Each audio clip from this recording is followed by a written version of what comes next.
I'm going to hand over to my colleague Eleanor, who's going to introduce our next speaker.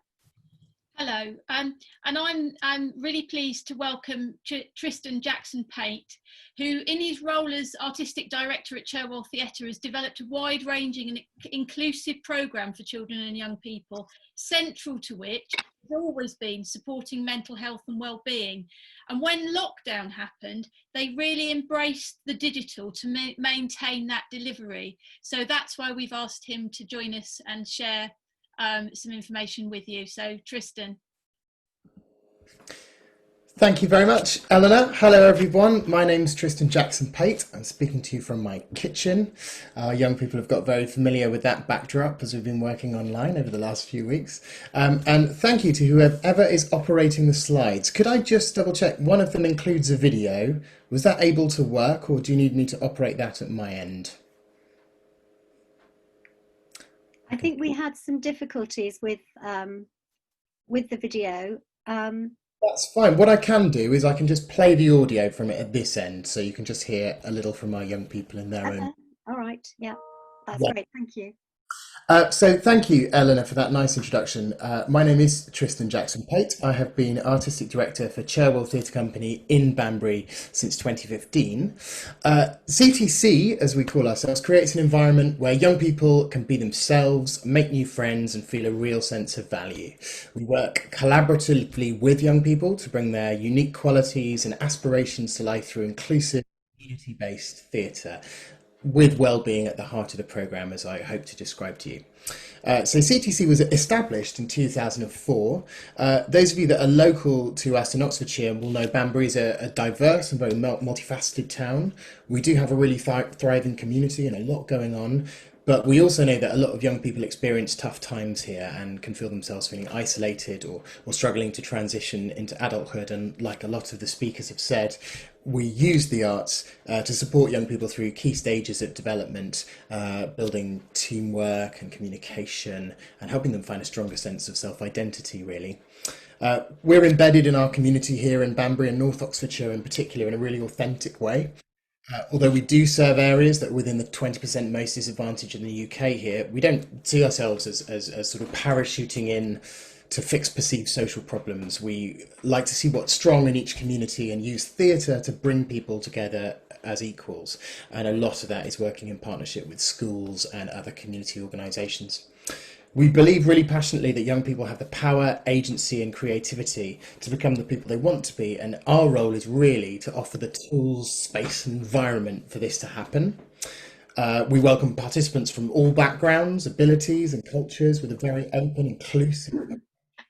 We remove the auditions process, which often puts young people off in the first place. We keep subscription fees very low. It's about a third of our more commercial counterparts. We offer bursaries to anyone who would find that a barrier to take part, and proactively accept referrals through local authority services and schools. We never turn a young person away. I just wanted to give 30 seconds to the voices of our young people. This was one of the various digital projects we did during the lockdown. We got a small grant from Oxfordshire radio station Jack FM to present our own 30-second radio adverts. The young people scripted and recorded them, and they were delighted to hear themselves on the radio. But I think their voices probably sum up what CTC means to them. And you can hear me presenting it at the start. Here we go. Our Banbury's Cherwell Theatre Company, where young people take the lead.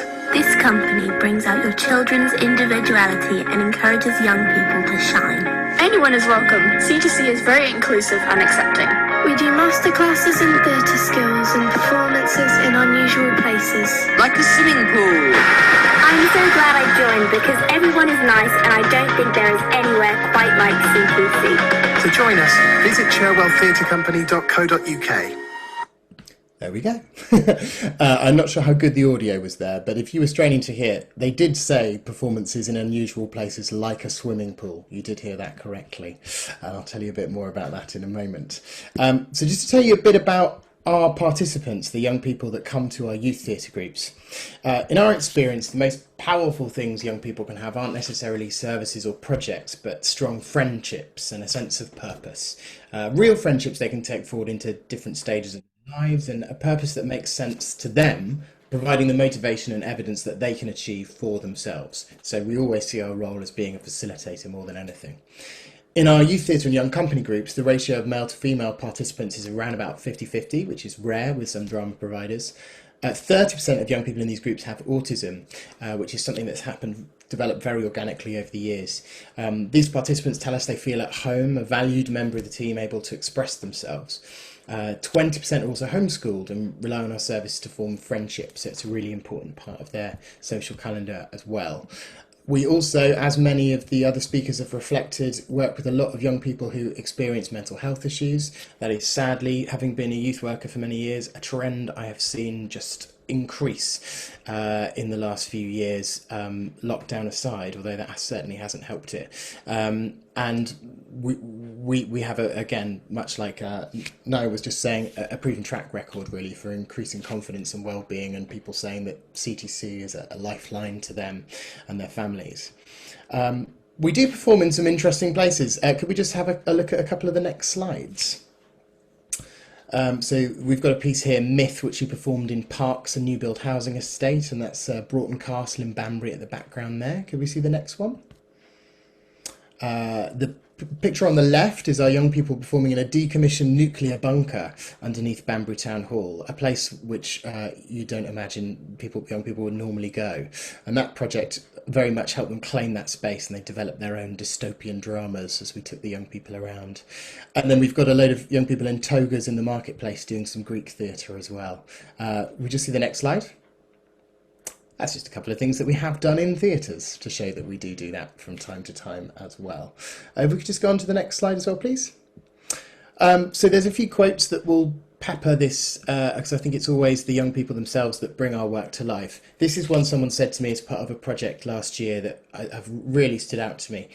Sometimes I feel in other drama stuff it's aimed towards let's do a play and make it amazing, but let's not make sure that everyone is okay. And that is really the heart of our practice. It's supporting people, it's looking after them, it's providing them with creative platforms to express and reflect themselves, rather than thinking about purely artistic outcomes or rushing towards presenting a show of some description.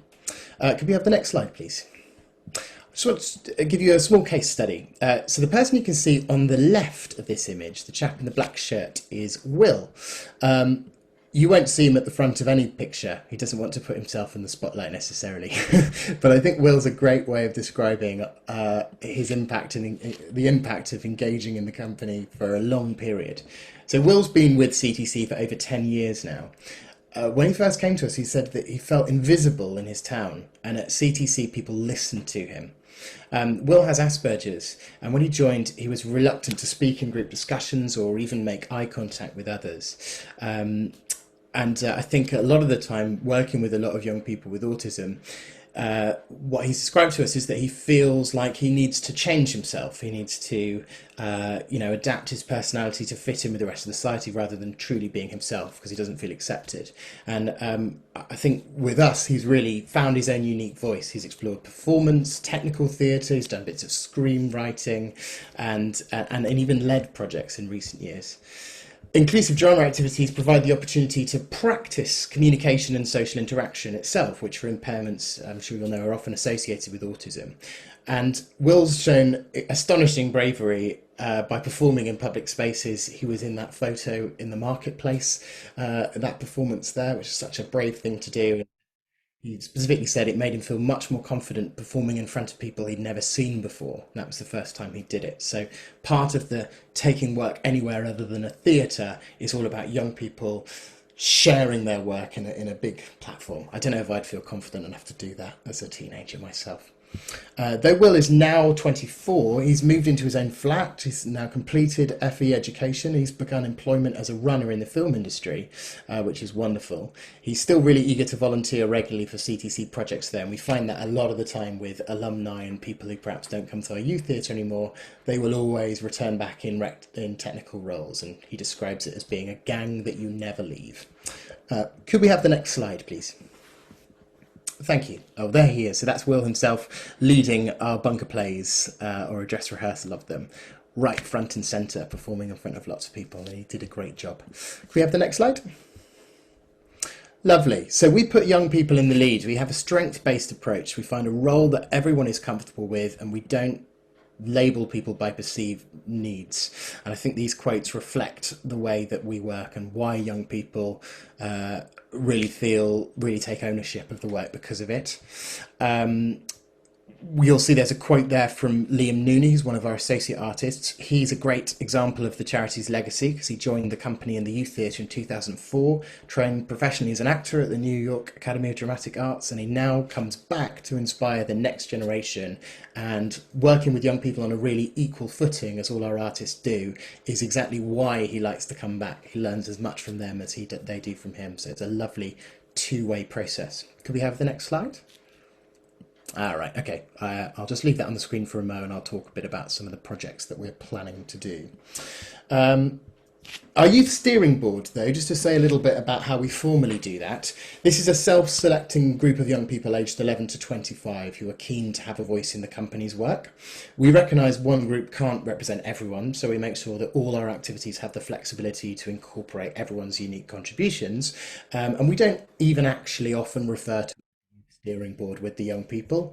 We just say, if anyone would like to come a little bit earlier next week or come to a different session where we'll have pizza and talk about ideas for next year, please come, and people will come along and then present back to the group. I'll give you an example of how they shape our programme. Some of the pictures I've shown you of us performing in togas outside, this idea entirely came from them. We wanted to do a piece that went on tour. We wanted to tour across our county for the first time, and we didn't know what it was going to be about. I had a loose notion that it might be interesting to do something about female historical characters. I took it into our youth theatre and I said, what do you think about that? There were some polite nods. And then one of the young people said, what about Greek myths? That's got some strong female characters. And the whole idea just completely expanded from that moment. So flash forward 9 months into the future, we did a tour of new build housing estates. There's a lot of them in our area to bring families together and provide a early educational experience for children. We gave away free comics exploring the stories further. We performed in marketplaces, in youth centres. It was just an absolutely unique experience for 35 young people, again, working collaboratively with professionals. And the fact that they'd absolutely led that programme gave them a sense of ownership all the way through. So just very quickly to finish off, I haven't said much about that's okay. I haven't said much about our work online, but we did transition online in May to keep our young people feeling connected. We did an online research and development process funded by Oxfordshire Community Foundation, which allowed them to lead the way and tell them what worked for them, because we were completely new to working online as well. Since then, we've engaged around 3/4 of our participants in online work, and now we're working in socially distanced bubbles again. We're still providing online opportunities to keep everybody engaged during this particularly strange time. So to rattle through a couple of projects which put well-being at the heart of the programme. The Changing Room is a play in a swimming pool. It's going to be presented at Banbury Open Air Pool. We were going to do it in April. This is a play by Chris Bush, which is all about the onset of adolescence. And alongside it, we're working with primary school Year 6 students to use drama activities to explore their transition to secondary school and their feelings around it. We did a bit of that online with some local schools before in the summer. That was really effective, so we're doing more of that next year. You've got Myth 2 there. That's a sequel that our young people have demanded to our Myth play. The Park Ranger is an environmental arts project. I mentioned Forest School a little bit earlier on. It's all about outdoor learning, which is proven to increase concentration and well-being amongst pupils. That's for Year 4s and uses the arts to kind of bring biodiversity and the environment to life. We've got the Tell Your Story Festival there, which is all about bringing in a range of different artists into different school settings to encourage young people to find new methods to tell their own stories, whether that might be stand-up comedy or animation or devised theatre or playwriting or music. You've got Pete Stays Home there, which is a piece we're developing for early centres and Year 1s in schools, which is all about helping very young children explore their recent experiences in lockdown and talk about their feelings through the story of a fictional bear going into hibernation. I think that is my time, so I won't say anything else, but I'm very happy to answer any questions when we come to the Q&A at the end. Thank you. I think you're muted, Lorraine. Sorry, I'm muted. I was muted. Thank you so much, Tristan. That was wonderful and brilliant. Just a really fantastic exposition of just how valuable drama theatre experiences are in supporting young people's well-being. And it's something you're working in schools, but you're actually working outside of schools too, which gives another interesting perspective. Thank you very much indeed. If you have any questions, do put them into the chat, and Tristan will be with us for the rest of the session.